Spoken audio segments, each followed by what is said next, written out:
So before anything else, I really want to thank everybody for being here in support of my father and in celebration of his birthday. It means a lot to me, it means a lot to the family, but I especially want to thank Delicias for, one, being a great neighborhood food spot in the neighborhood. I thank you. My waistline also thanks you. I'd like to also thank Felix de los Santos, who is the owner here, for helping us out with this spot. I'd like to single out three people individually, Luis Franco, Jacqueline Peguero, and Tony Barrows, for making sure that this event was made possible.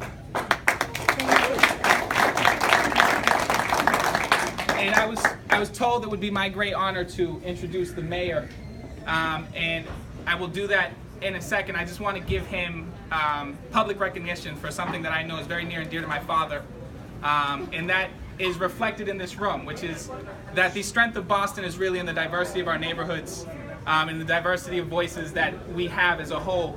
And I know that the mayor has not just been a partner in this, he's actually led on this, whether it was making sure that the restrooms in the city hall were gender neutral well before that was like a national conversation.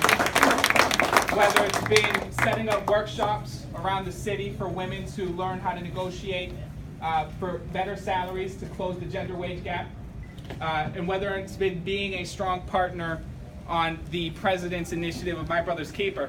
But most importantly, and I think this is very important because it's a sign of putting your money where your mouth is, he's made sure that City Hall, from all levels, represents the city of Boston demographically, whether that's women, people of color, or LGBT, and that their voices are added to the conversation for strengthening the city of Boston.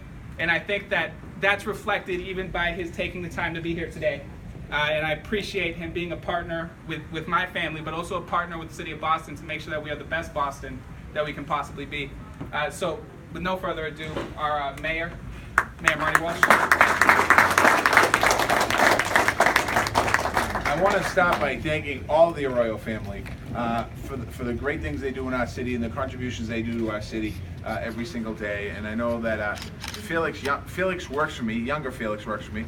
I shouldn't say he works for me, he works with me every single day. He's in charge of the largest cabinet in the city of Boston, Health and Human Services. It has the most amount of people working under that cabinet. And he's there because he has passion for the city and he has passion for helping people. And I want to thank Felix, Big Felix, and young Felix, and all the Arroyos. I want to thank you. I'm here tonight because of Felix Arroyo, supporting him, wishing him a happy birthday, but also supporting him for everything he does for the city. And when I say that, back in when you first ran, 1997, when did you first run? 1981. No, when did you run for city council? For the city council, 2000. In 2000, I got a phone call from a guy named Kevin Fitzgerald. And he said, I want you to do me a favor. I said, what? He goes, I want you to meet Felix Arroyo. He used to be on the school committee. He's running for the city council. You don't have to make a commitment. You don't have to do anything, but I'd like for you to meet Felix Arroyo. I said, sure, I'll meet him. And I went over to Jamaica Plain. We met at JP Licks. And we started talking about life in Boston and where Felix is from and what he talks about. And there was an instant connection because Felix was an immigrant who was in this country running for office. I grew up in a household where both of my parents were immigrants from Ireland. And some of the struggles they had in the 50s were very different than what's happening in Boston today.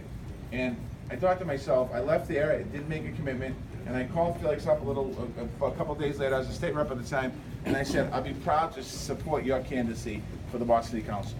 So I'm proud to say that this is something that goes back a long time. It goes back over 16 years, this relationship. 2 years ago, when the mayor's race was going on, obviously Felix was running, and I talked to Felix, and I said, obviously your son's running, so you have to support your son. I said, and we went to the race, we had a great race, and then after the primary, Big Felix, called me up and said, I want to be whatever I can do for you. He says, you are like part of my family. And he worked with a lot of you morning, noon, and night to help get me elected mayor of the city of Boston. So when I come here tonight, I come here not supporting a person who's in public office. I come here supporting a friend. And that's why I'm here tonight.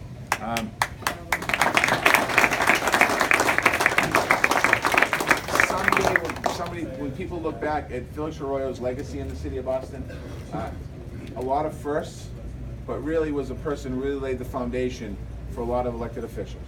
A lot of elected officials are serving today, like Michelle Wu, like Ayanna Pressley, Andrea Campbell. You know, he broke that mold. He was able to come in and do something that was very important for the city and to change. Because when Felix ran for the council, it was a different council back then. And so I'm here tonight. So I do have a little gift for him. We were at an event the other day, and we took a picture. And when we took the picture, Felix said to me, "You're taking a picture of my son and the better-looking Felix Arroyo." So I wanted to present this to you, a picture of that kid who works at City Hall and the better-looking Felix Arroyo. Oh my God. Come back now. I love it. Yeah, you get in the middle. You get in the middle. You get in the middle.